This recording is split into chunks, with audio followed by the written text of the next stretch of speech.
Humans are very unique.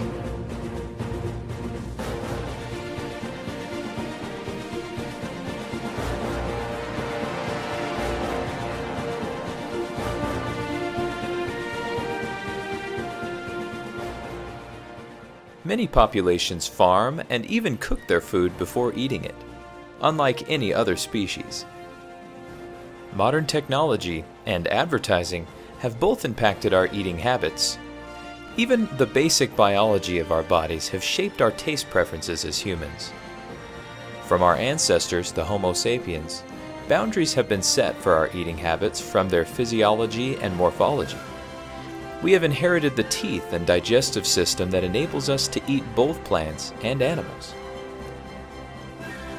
Additionally, our five senses are designed to help us to consume the essentials for survival, namely energy, salt, and protein, as well as helping us to avoid poisonous or rotten foods.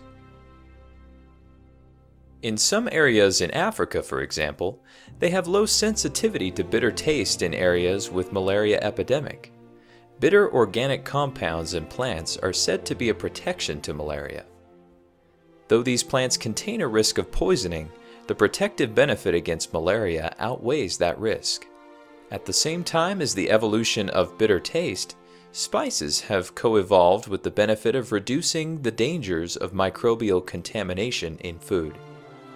Important micronutrients were discovered in some species that tend to reduce oxidative damage to cells from their antioxidants. Another survival benefit comes from the antimicrobial properties, capable of destroying harmful disease-causing microorganisms such as E. coli.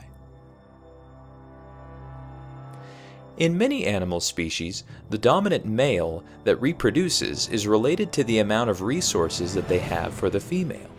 Spices that may be seen as similar in that species are seen as a sign of wealth for the owner.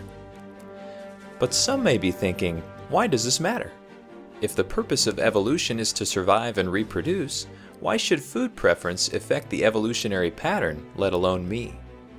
As mentioned earlier, energy, salt, and protein are essential to our survival. Our poor eating habits have led to an obesity epidemic. 1 out of every 3 people in the United States are obese.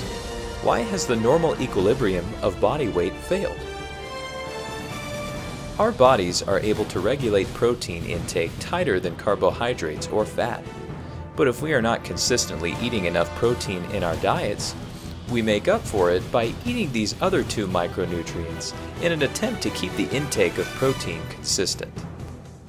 Over decades of time, the population of the United States has had a decline in protein intake and a rise in carbohydrates and fat. Some argue that obesity is not a disease nor a problem. On the other hand, spectators have said that this is affecting children as well as adults and will only continue to evolve over time if nothing is done. What are we going to do about it?